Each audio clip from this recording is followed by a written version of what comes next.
Uno de los errores más comunes durante la fase de volumen es el de ponerse gordo para luego de una ardua y larga definición terminar en el mismo punto que empezamos. Vayamos al grano. ¿Cómo plantear adecuadamente una etapa de volumen? Pues empecemos por las bases. Calorías. El factor más importante para maximizar las ganancias de masa muscular es un superávit calórico. ¿Por qué? Porque sabemos que el efecto anabólico del superávit es tan potente que favorece la acumulación de masa magra en ausencia de entrenamiento de fuerza en personas sedentarias. Ahora bien, si agregamos entrenamiento de fuerza, aprovecharemos esa respuesta anabólica y la usaremos a nuestro favor para dirigirla predominantemente a la masa muscular y no tanto a la grasa. La pregunta es, ¿cuánto de superávit? Pues veamos. Sabemos que a mayor superávit calórico, mayor ganancia de masa magra. Sin embargo, también mayor ganancia de grasa. Sabemos también que una ganancia excesiva de grasa nos obligaría a parar el volumen prematuramente. El proceso de ganancia de masa muscular es muy lento, por lo que si por algo destaca un volumen bien planteado, es por darle tiempo al cuerpo de acumular una buena cantidad de masa muscular. Y esto requiere no ponerse gordo.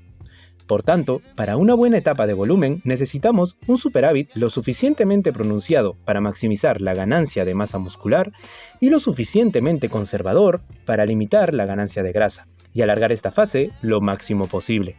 De hecho, hasta podemos ser algo más agresivos con el superávit y hacer pequeños mini cuts en el camino para poder alargar la fase de volumen, pero eso será tema de otro vídeo. Volviendo al tema y tomando las consideraciones anteriores, esta revisión recomienda un superávit entre 250 a 500 kilocalorías o incluso más, hasta 1000 kilocalorías, dependiendo del nivel del individuo. Novatos beneficiándose de superávits más agresivos y atletas algo más avanzados beneficiándose más de superávits más conservadores.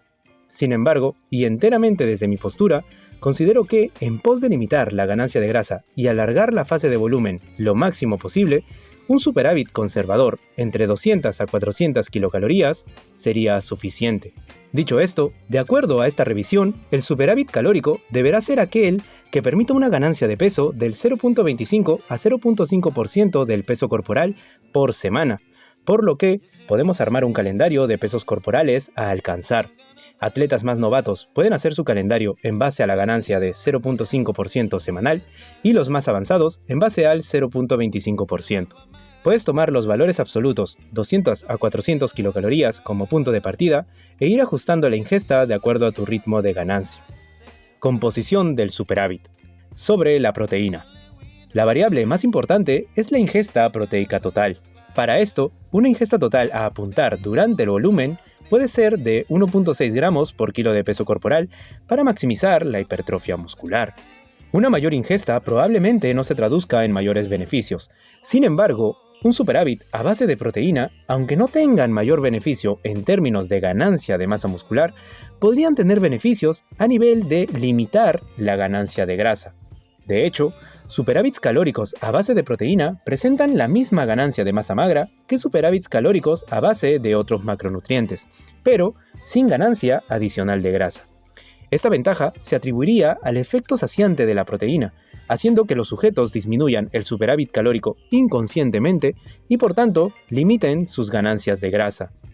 En base a esto, probablemente podamos encontrar algunos contextos en los que podría interesar lograr un superávit a base de proteína. Por ejemplo, sujetos con mucho apetito que naturalmente podrían beneficiarse de mayores ingestas proteicas por su efecto saciante, evitando ganar demasiada grasa durante el volumen. Y quizás en sujetos avanzados, ya que al estar más cerca a su máximo potencial, tienen una menor capacidad de traducir este superávit energético en ganancias de masa magra. Habiendo dicho esto, y tomando en cuenta que el efecto positivo sobre la ganancia de grasa de este tipo de superávit se da en realidad debido a una menor ingesta calórica, probablemente logremos limitar la ganancia de grasa usando un superávit más conservador, independientemente de que se consuma más o menos proteína, siempre y cuando cumplamos con un mínimo de 1.6 gramos por kilo de peso corporal. Por tanto, la discusión se centraría en priorizar uno de dos macronutrientes: superávit a base de grasas o a base de carbohidratos. Pues si me conoces, probablemente ya sepas la respuesta. Carbohidratos. Hablemos primero de las grasas. Sabemos que dietas bajas en grasa parecen disminuir la concentración de testosterona en sangre, lo que podría repercutir negativamente en las ganancias de masa muscular. Sin embargo, no tenemos evidencia de que las fluctuaciones dentro del rango fisiológico en los niveles de testosterona influyan en las ganancias de masa muscular. Por otro lado, tenemos evidencia que superávits a base de grasa parecen facilitar la ganancia de grasa, incluso con entrenamiento de fuerza. De hecho, como mencionan en este estudio, si la sobrealimentación ocurre, más de la energía terminará como grasa corporal si el exceso energético es a partir de la grasa que de los carbohidratos.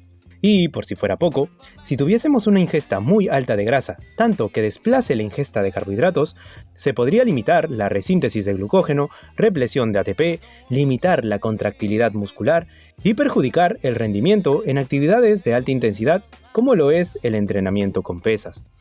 Habiendo dicho esto, nuestra ingesta de grasa debería ser lo suficientemente alta como para no generar deficiencias, pero ser lo suficientemente baja para dejar suficiente espacio para los carbohidratos. En base a esto, podemos recomendar el cumplir con un mínimo de 0.5 a 1.5 gramos de grasa por kilo de peso corporal y completar el resto con carbohidratos. Dicho esto, dejo aquí una tabla resumen de las recomendaciones para una buena etapa de volumen. Espero que el video te haya resultado útil y recuerda que también estoy en Instagram donde me puedes conocer un poquito más.